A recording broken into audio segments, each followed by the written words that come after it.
Famous story channel में आपका स्वागत है। आइए आज हम आपको सुनाते हैं महादेवी वर्मा की लिखी हुई गिल्लू की कहानी।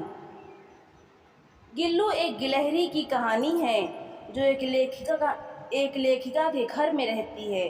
यह कहानी गिल्लू के स्वभाव, उसकी देखभाल और लेखिका के साथ उसके संबंधों को दर्शाती है।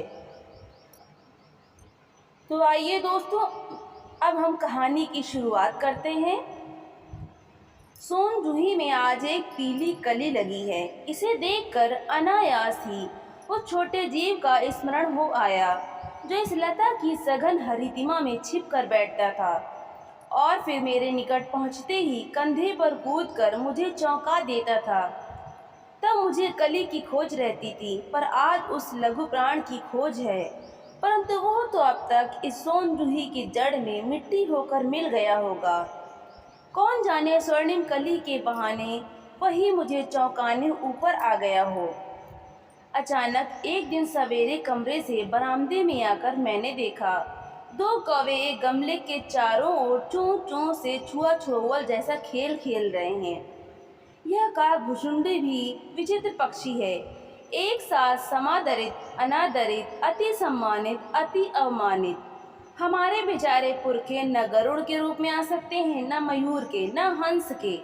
उन्हें पितरपक्ष में हमसे कुछ पाने के लिए काक बनकर ही अवतीर्ण होना पड़ता है। इतना ही नहीं, हमारे दूरस्थ प्रियजनों को भी अपने आने का मधुर संदेश इनके कर्कश स्वर में ही देना पड़ता है। दूसरी ओर हम कौवा और काँव काँव करने को अवमानना के अर्थ में ही प्रयुक्त करते हैं। मेरे काक पुराण के विवेचन में अचानक बाधा आ पड़ी, क्योंकि गमले और दीवार की संधि में छिपे एक छोटे से जीव पर मेरी दृष्टि रफक गई। निकट जाकर देखा, गिलहरी का छोटा सा बच्चा है जो संभवतः घोंसले से गिर पड़ा है और अब कौवे जिसमें सुलभ आहार खोज रहे हैं। काकद्वय की चोंचों के दो घाव उस लघु प्राण के लिए बहुत थे, अतः वो निश्चेष्ट सा गमले से चिपटा पड़ा था। सबने कहा, कौवे की चोंच का घाव लगने के बाद यह बच नहीं सकता, अतः इसे ऐसे ही रहने दिया जाए। परंतु मन नहीं माना, उसे हौले से उठाकर अपने कमरे में लाई। फिर रुई से रक्त पोंछकर घावों पर पेंसिलिन का मरहम लगाया। रुई की पतली बत्ती दूध से भिगोकर जैसे तैसे उसके नन्हे से मुंह में लगाई, पर मुंह खुल न सका और दूध की बूंदें दोनों ओर ढुलक गईं। कई घंटे के उपचार के उपरांत उसके मुंह में एक बूंद पानी टपकाया जा सका। तीसरे दिन वो इतना अच्छा और आश्वस्त हो गया कि मेरी उंगली अपने दो नन्हे पंजों से पकड़कर नीले कांच के मोतियों जैसी आंखों से इधर उधर देखने लगा। 3-4 मास में उसके स्निग्ध रोए, झब्बेदार पूंछ और चंचल चमकीली आंखें सबको विस्मित करने लगीं। हमने उसकी जातिवाचक संज्ञा को व्यक्तिवाचक का रूप दे दिया और इस प्रकार हम उसे गिल्लू कहकर बुलाने लगे। मैंने फूल रखने के एक हल्की डलिया में रुई बिछाकर उसे तार से खिड़की पर लटका दिया। वही 2 वर्ष गिल्लू का घर रहा। वो स्वयं हिलाकर अपने घर में झूलता और अपनी कांच के मनकों सी आंखों से कमरे के भीतर और खिड़की से बाहर न जाने क्या देखता समझता रहता था। परंतु उसकी समझदारी और कार्यकलाप पर सबको आश्चर्य होता था। जब मैं लिखने बैठती तब अपनी ओर मेरा ध्यान आकर्षित करने की उसे इतनी तीव्र इच्छा होती थी कि उसने एक अच्छा उपाय खोज निकाला। वो मेरे पैर तक आकर सर्र से पर्दे पर चढ़ जाता और फिर उसी तेजी से उतरता। उसका यह दौड़ने का क्रम तब तक चलता जब तक मैं उसे पकड़ने के लिए न उठती। कभी मैं गिल्लू को पकड़कर एक लंबे लिफाफे में इस प्रकार रख देती कि उसके अगले 2 पंजों और सिर के अतिरिक्त सारा लघुगात लिफाफे के भीतर बंद रहता। इस अद्भुत स्थिति में कभी कभी घंटों मेज पर दीवार के सहारे खड़ा रहकर वो अपनी चमकीली आंखों से मेरा कार्यकलाप देखा करता।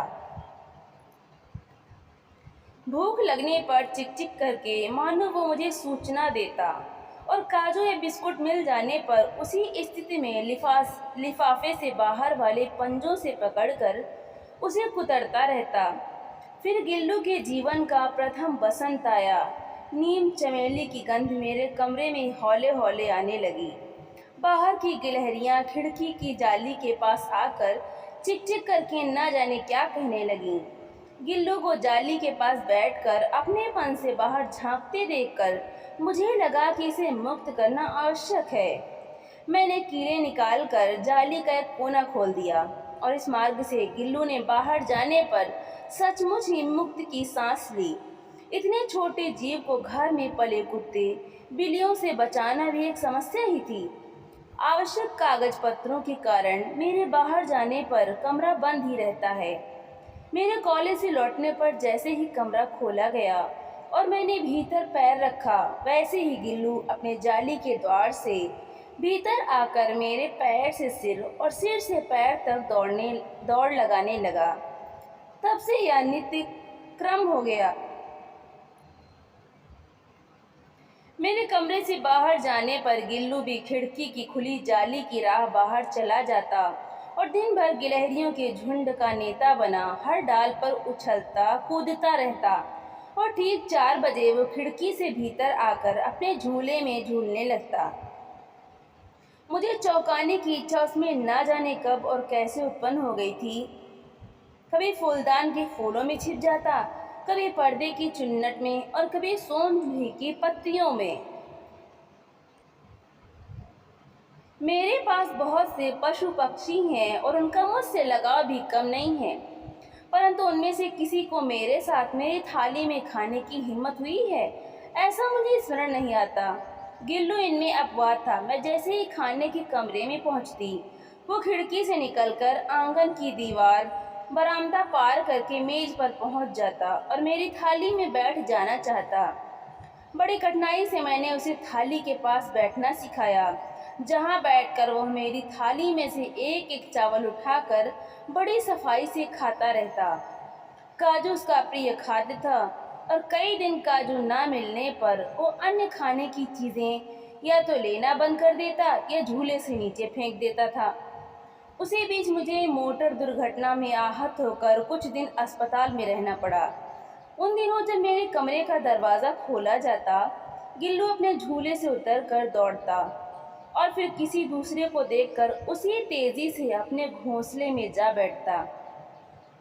सब उसे काजू दे आते, परंतु अस्पताल से लौटकर जब मैंने उसके झूले की सफाई की तो उसमें काजू भरे मिले, जिनसे ज्ञात होता था कि वो उन दिनों अपना प्रिय खाद्य कितना कम खाता रहा। मेरी अस्वस्थता में वो तकिए पर सिरहाने बैठकर अपने नन्हे नन्हे पंजों से मेरे सिर और बालों को इतने हौले हौले सहलाता रहता कि उसका हटना एक परिचारिका के हटने के समान लगता।